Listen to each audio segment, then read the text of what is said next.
The last thing Austin King left behind was a few hurried lines in a summit registry on Eagle Peak, September 17, 2024. His handwriting was uneven, the ink smudged as if written with trembling hands. The note was short, but it painted a chilling picture of his final hours. Fog thick, sleet cutting skin.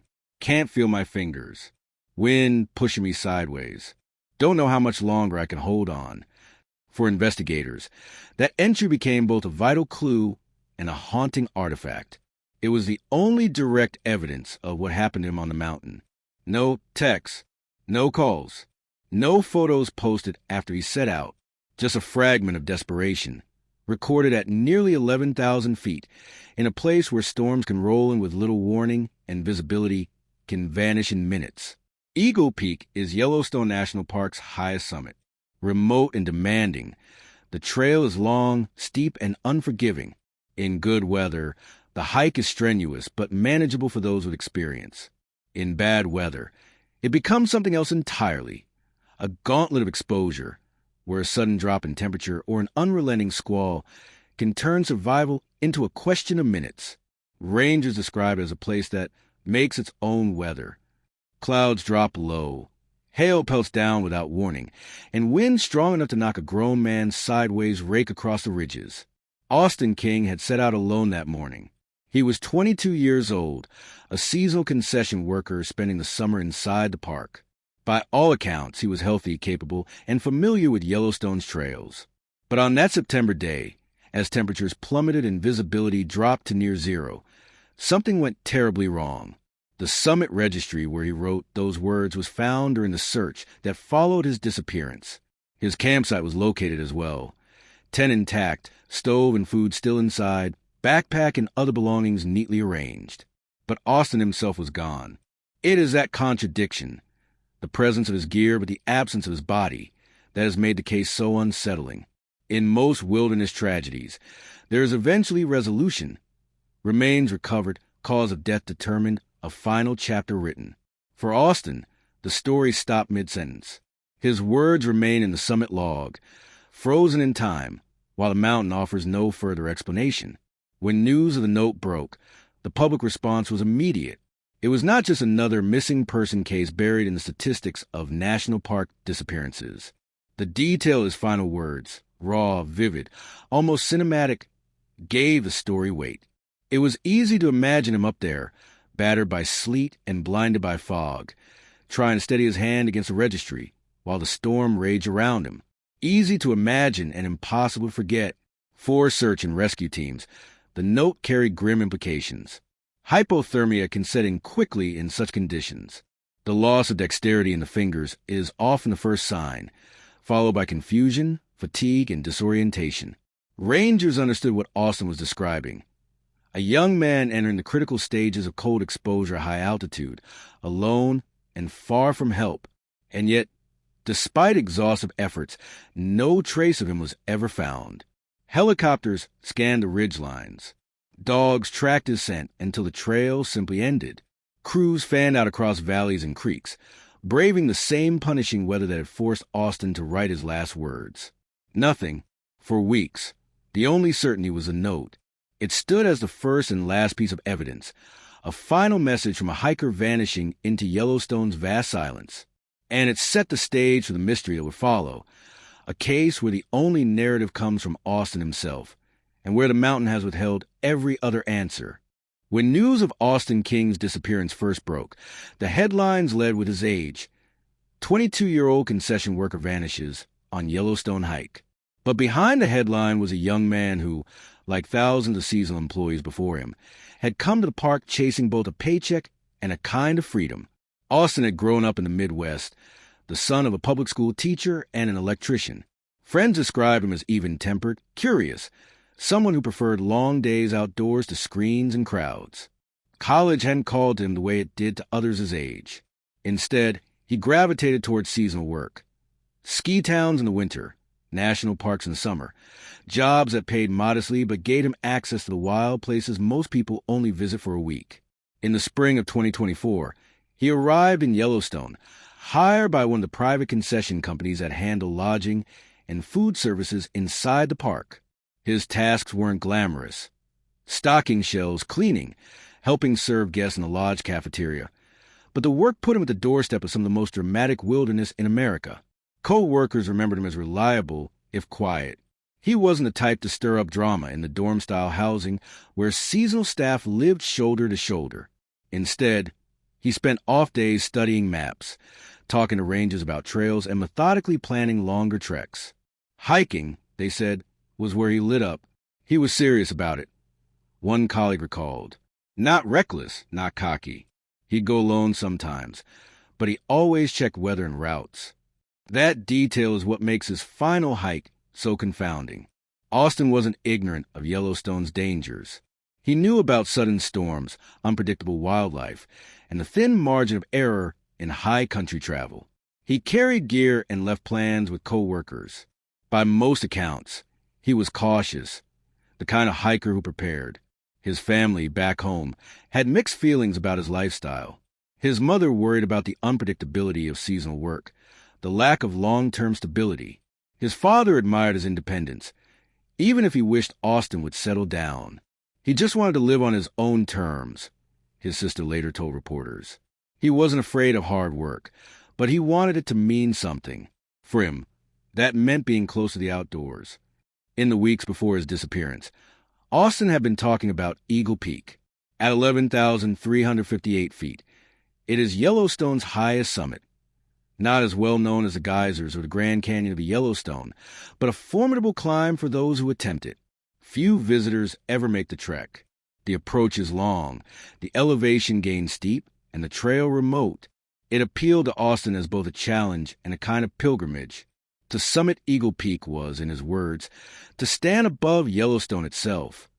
On September 16th, he checked weather reports.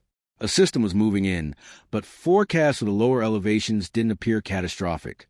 Austin told a co-worker he'd start early the next morning, try for the summit, and be back by evening. If he missed his ride, he had arranged for a pickup later in the week. By all accounts, he was calm, excited, not reckless. The last time anyone saw him, he was adjusting the straps of his pack outside the employee dorms. A few joked about the size of his load, but Austin only smiled. He waved, tucked a folded map into his pocket, and disappeared up the trail.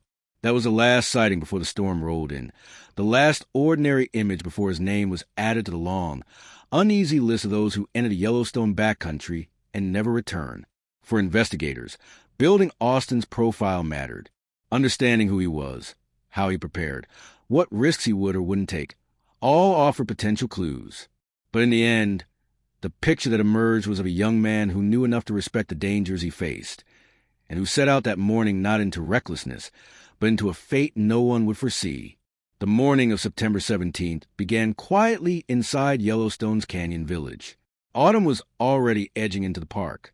The crowds of summer had thinned. The nights dipped below freezing, and the mountains carried a sharper, more unforgiving edge. For most, it was a winding down of the season. For Austin King, it was a day he would attempt Yellowstone's highest summit. At 6:30 a.m., rangers log a weather update. High clouds building, temperatures in the upper 30s, wind gusts already pushing down from the peaks. A system was sliding in from the west, unpredictable and unstable, but not yet alarming. At lower elevations, the days still looked manageable. Austin set out before dawn. He carried a well-worn pack with layered clothing, food, a compact stove, and maps. His plan, according to co-workers he'd spoken with, was ambitious but straightforward. Hike to the base, ascend Eagle Peak, sign the summit registry, and return to his campsite by evening. He wasn't carrying a satellite phone or beacon, not unusual for seasonal staff, though in hindsight it would become a point of painful debate. The Eagle Peak Trail is long. It winds through dense lodgepole pine before breaking into exposed ridges where footing is loose and the weather merciless. For much of the climb, hikers are on their own, with no cell service and no margin for error. A ranger later described it as a place where the mountain decides what happens, not you. Sometime between mid-morning and noon, the storm rolled in. Records from nearby monitoring stations show temperatures plummeting into the low 20s. Wind spiked above 40 miles per hour. Sleet and hail swept across the higher ridges, accompanied by thick fog that erased landmarks and swallowed the trail. Visibility dropped to just a few feet. It was during this window that Austin reached the summit. Evidence of that comes from the registry entry. His handwriting, cramped and uneven, describing conditions that matched the weather logs almost exactly. Fog thick, sleet cutting skin, can't feel my fingers, wind pushing me sideways. The words read like a field report delivered under duress. A young man documenting his own unraveling as hypothermia began to take hold. Hypothermia is insidious. First comes a numbness in the hands, then confusion, clumsiness, and an overwhelming urge to stop moving. For an experienced hiker, recognizing the onset can mean the difference between survival and collapse. But at nearly 11,000 feet, in a storm this severe, recognition might not have been enough. After that entry, the record goes dark. There are no sightings, no call for help, no signs of descent. Rangers believe he may have attempted to retreat toward his campsite, but with fog obscuring the trail and wind battering the ridgelines, the route would have been treacherous. A single misstep could have sent him into a ravine or hidden crevasse, places nearly impossible to search once the snow set in. By late afternoon, Austin had missed a scheduled check-in with co-workers. That evening, he failed to appear for a pickup he had arranged. At first, there was little alarm. Seasonal workers often ran late or extended hikes by a day. But when he failed to return the following morning, and his belongings remained untouched at camp, the concern sharpened into urgency. The park launched a search. Helicopters lifted off at first light, scanning ridgelines for movement or bright flashes of color. Ground crews fanned out along the trail. But the same storm that caught Austin still gripped the mountain, hampering visibility and driving rescuers back again and again. September 17th, 2024, will be the last day anyone knew for certain that Austin King was alive. The evidence ended with a note, smudged ink on a registry page, a young man's final testimony against a mountain storm. From that point forward, everything else would be speculation, reconstruction, or silence. By September 18th, the urgency had sharpened. Austin King had failed to return, his absence now stretching beyond a window of reasonable delay. When rangers arrived at his designated campsite in the thoroughfare backcountry, they found something both ordinary and deeply unsettling. The tent was intact, staked firmly against the wind. Inside were his sleeping bag, cooking gear and food, everything neatly arranged, as though he had planned to use it again that evening. There were no signs of a struggle, no evidence of animals forcing entry. It was, one ranger later noted, like someone stepped out for a short walk and never came back. Austin's wallet was there, along with his park employee ID. Maps were tucked into the side pocket of his pack. His spare clothing, dry and carefully folded, sat in a stuffed sack. The only things missing were the essentials he would have carried on a summit attempt: his primary pack, outer layers, and trail snacks. The impression was clear. He had left camp with a destination in mind and fully expected to return. Search crews used the campsite as their anchor point. Helicopters swept overhead, while ground teams worked outward in expanding circles. They examined creek crossings, avalanche chutes, and ridgelines where wind could scatter gear. Nothing turned up. The only trace remained the summit registry, his handwriting scrawled in fading pencil. The tent became an uneasy symbol. For searchers, it meant they had a starting point. For Austin's friends and family, it was worse, evidence that he had prepared responsibly, carried the right equipment, and still vanished. That's what doesn't make sense, one co-worker told investigators. If you leave your base like that, it means you're coming back. He didn't plan to disappear. As the days passed, the tent stayed put, battered by sleet and wind. Crews would pass by, check it, note it again in their logs. But each time they left, the silence surrounding it deepened. A complete campsite with no camper is less a discovery than a riddle, a reminder that in Yellowstone's wilderness, survival hinges not only on preparation, but on chance. By the end of the first week, the tent and its untouched belongings had become a haunting centerpiece of the case. It was a picture of order standing in the middle of a growing mystery. The mountain had taken Austin, but left his life zipped neatly inside a shelter he never returned to. When Austin King failed to meet his scheduled pickup, the alarm spread quickly. He had been expected back from Eagle Peak, a route known for its difficulty and isolation. By evening, park officials activated the first stage of search and rescue. The early hours were methodical. Rangers traced the obvious paths, marking waypoints, calling his name into valleys that swallowed sound. By the second day, the operation grew urgent. Helicopters from the National Park Service cut slow circles above the ridges, their spotlights sweeping over the tree line. On the ground, teams moved in staggered lines, checking drainages, talus fields, and snow-choked gullies where misstep could end in silence. Tracking dogs were brought in, trained to follow the faintest human scent. They moved with focus, noses low to the ground, handlers watching for any signal. But the dogs never locked onto a trail beyond the immediate radius of the campsite. It was as if Austin had stepped away from his tent and dissolved into the storm. The weather worked against them. Fog clung to the slopes, and sleet turned every surface slick. At higher elevations, rangers reported visibility dropping to less than 50 feet. Helicopter pilots grounded flights during stretches of heavy hail. Each lost hour compounded the danger. "We knew the clock was against us," one ensign commander later said. "Exposure in those conditions doesn't give you much time." Day after day, the search expanded. More than 24 rangers, volunteers, and specialized crews joined in. They swept ravines, scanned cliff edges, and waded through swollen creeks. Maps were marked with red grease pencil, showing the terrain covered. Yet the reports came back uniform. No footprints, no discarded gear, no torn clothing. Nothing. By the end of the week, the silence of the mountain was beginning to outweigh the sound of the search. Teams returned to base exhausted, wet, and empty-handed. Every path tested ended in the same conclusion. Austin King was gone, and Yellowstone had yielded no clues. It was the kind of void that unsettled even seasoned rescuers. "You expect to find something," a ranger noted. "A glove, a scrap of fabric, anything." But there was nothing. It was like he walked out of the tent and into air. The absence grew louder than any discovery could have.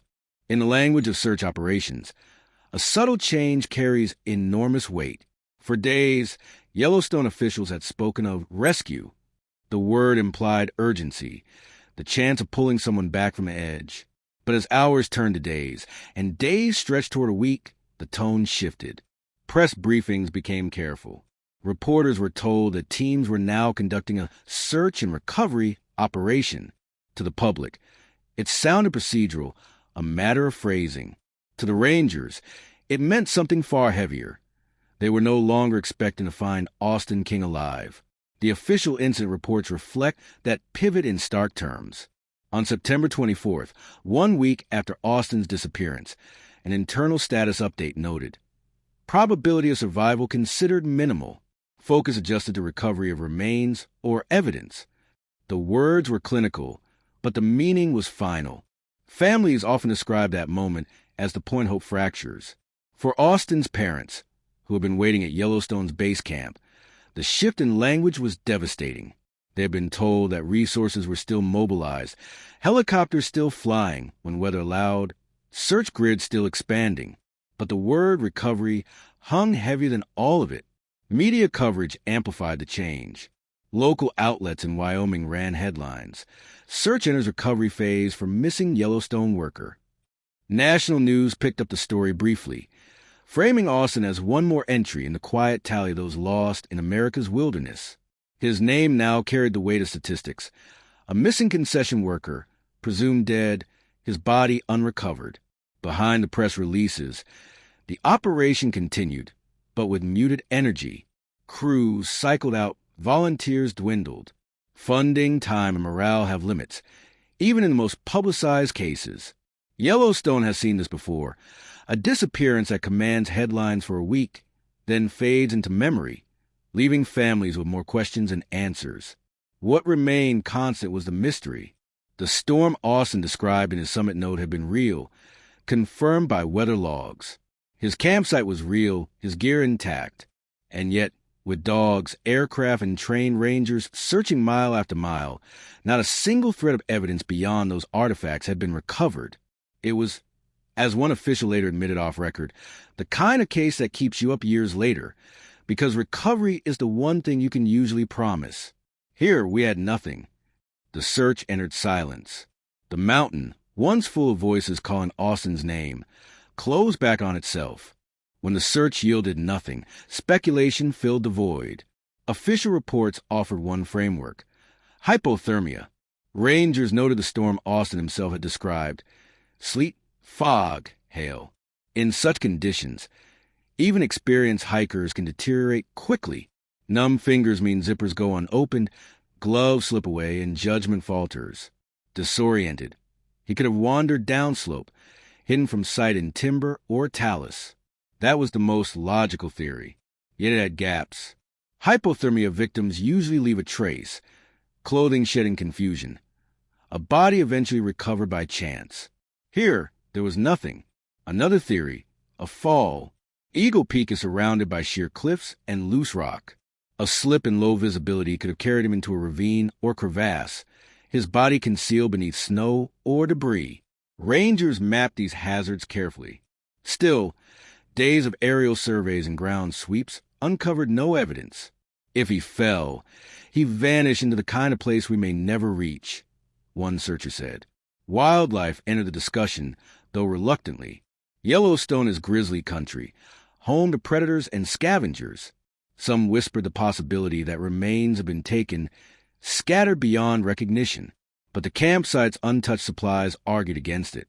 No signs of animal activity were found. Outside the official explanations, quieter voices suggested something else: that the park itself, vast and unforgiving, had a history of swallowing people whole.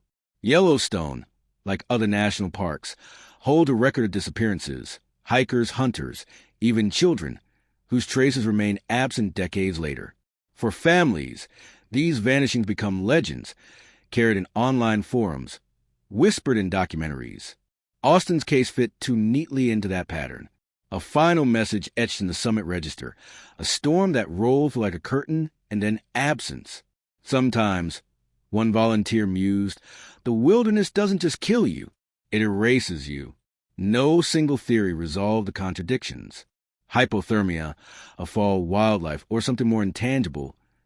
Each explained part of the story. None explained it all. The result was a haunting gap, a puzzle with edges missing. As weeks passed, the official line hardened: Austin King, 22, concession worker, presumed dead from exposure or fall during severe weather.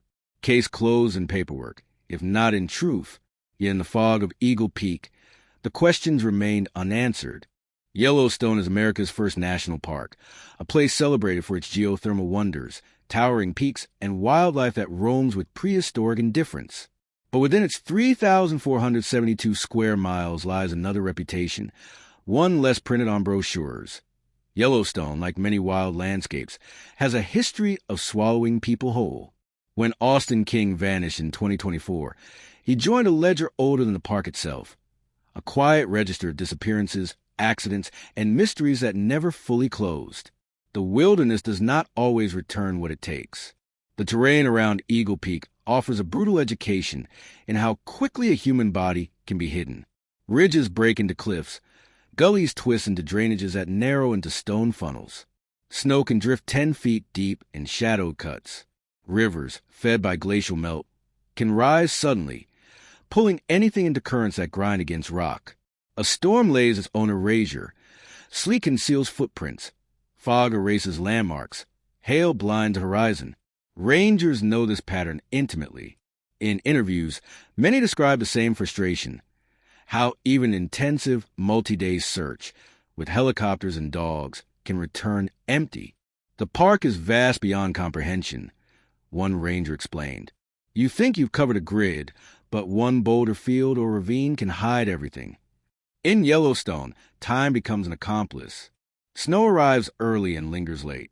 By winter, the mountain has buried its secrets beneath ice and silence. Austin's case was not an isolated anomaly. Archival logs list others whose stories follow similar lines.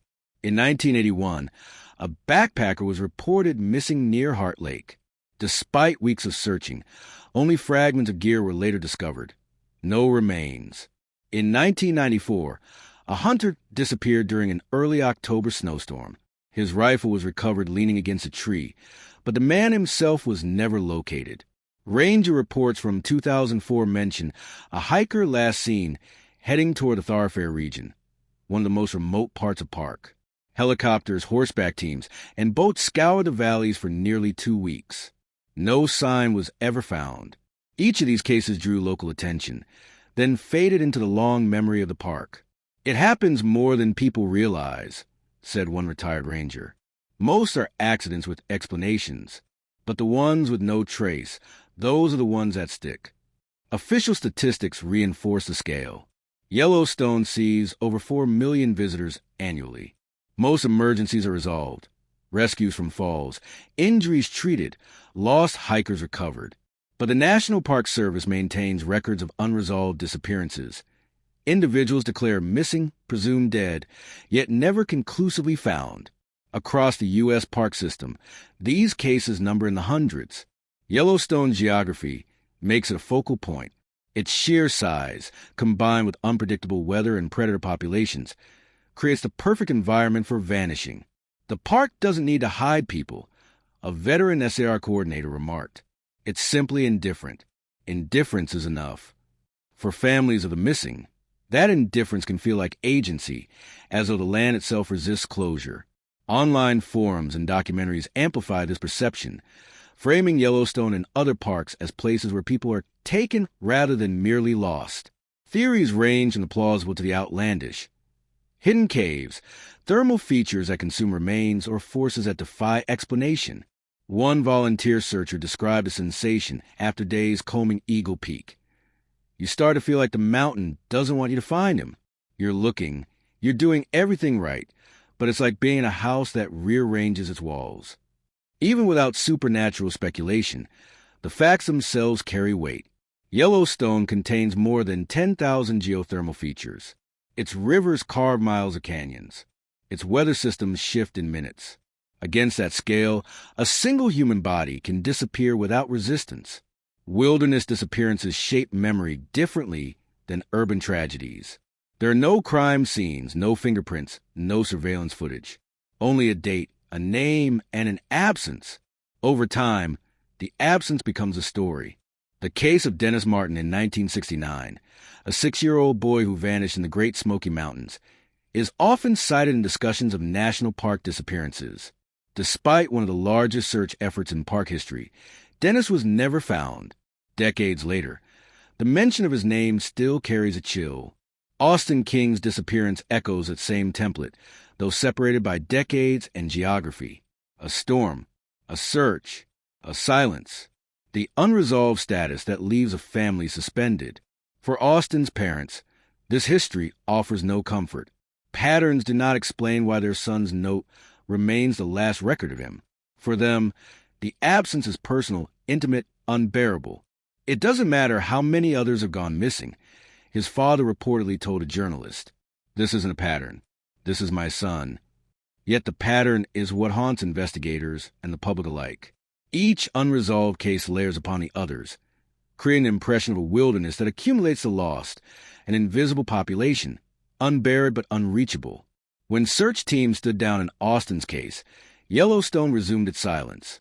Tourists returned to Eagle Peak, pausing at overlooks to photograph distant ridges, unaware of the young man who had walked there months before and never walked back. In official files, Austin's disappearance now rests alongside others, reduced to a paragraph in an incident report. But to those who searched and to those who study these vanishings, the case remains a reminder. Yellowstone does not need to conspire. It only needs to exist. The wilderness devours not through malice, but through scale. And sometimes, scale is enough to erase a human being completely.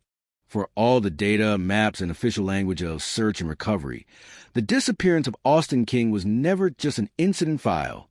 It was the unraveling of a family's life in real time. Austin's parents arrived in Yellowstone days after his disappearance was reported. They came not as tourists, but as people suddenly bound to the park by grief and confusion. Photographs show them standing near the base camp at Eagle Peak, flanked by rangers in green uniforms. Their faces are drawn, caught between hope and the dawning realization that hope was being redefined hour by hour. In interviews, they described those early days as a blur of conflicting signals. Search officials spoke of grids and probabilities, survival windows and recovery rates. Volunteers spoke of footprints that might have been, of dogs that seemed to catch a scent before losing again. Every fragment, however small, was something to hold on to. But as the days passed, the updates grew thinner. Helicopters were grounded by weather. Search areas were marked as cleared. What was left was silence. You sit there waiting for news, Austin's mother said, and the silence starts to feel louder than anything. You think, maybe they're about to walk in and tell you they found him, but then no one comes, and the silence is what stays. Families of the missing often describe this state as ambiguous loss, the peculiar grief of not knowing, of living suspended between two realities. There is no body to bury, no final word to mark the end. Closure becomes a mirage, always just out of reach. Austin King was 22. To the public, he was reduced to descriptors: concession worker, solo hiker, last note in a summit registry. But to those who knew him, he was a son, a brother, a friend. His parents shared photographs. Austin smiling with a fishing pole, Austin adjusting guitar strap, Austin at the wheel of an aging pickup. He was known for his energy, his dry humor, his impulse to turn an ordinary day into something memorable. He wasn't reckless, a close friend said. He loved adventure, but he respected the outdoors. He knew the risks. That detail made his disappearance harder to reconcile. If Austin had been careless, the narrative might have fit more easily. But those who knew him insisted he was deliberate, cautious, respectful of the places he hiked. He planned, his father noted. He always told us where he was going. This wasn't someone who just wandered off. When official teams scaled back, Austin's family did not stop. They returned to Yellowstone in the weeks after, walking trails with volunteers, speaking to locals, retracing paths on maps that now seem more like puzzles in geography. They consulted independent searchers, scrolled through satellite images, asked about drones. Every lead, real or imagined, was tested. Some thought the summit note might hold hidden meaning, as though his words were a coded message. Others wondered if he had deviated from his planned route in search of shelter. Each theory was followed until it ran against the wall of the park's indifference. For Austin's parents, the search became a form of vigil. Even when there were no teams in the field, their presence in Yellowstone marked a refusal to let the case drift into statistics. "We couldn't just leave him there," his mother said. "Even if we never found him, we wanted him to know we never stopped looking." Media attention flared briefly, then faded. National outlets ran short features. Concession worker missing at Yellowstone. Local newspapers carried updates through the first week. But as weeks turned into months, Austin's story was overtaken by other headlines. For the family, this was another kind of loss, the evaporation of attention. At first, people called every day, his father explained. Then it was every week. Then less. It's not that they stopped caring, but life goes on. For us, it doesn't. Social media offered a different kind of platform. Posts with hashtags carried his name. Photographs circulated. Strangers offered prayers or theories. Some speculated about hidden dangers in Yellowstone. Others about human foul play. The family engaged cautiously, grateful for support, but wary of rumors that blurred fact with fantasy. By winter, the practical search had ended. Snow sealed the upper trails. Rivers froze at their edges, and Eagle Peak became inaccessible until spring. For the King family, the season's change marked a deeper shift. They went home without their son, carrying only his absence. In interviews, Austin's mother described setting a place for him at the table during holidays, unable to act as though he were simply gone. His father admitted he sometimes still checked his phone, half expecting a text from an unknown number. "I'm okay." Psychologists who study ambiguous loss note how it resists ritual.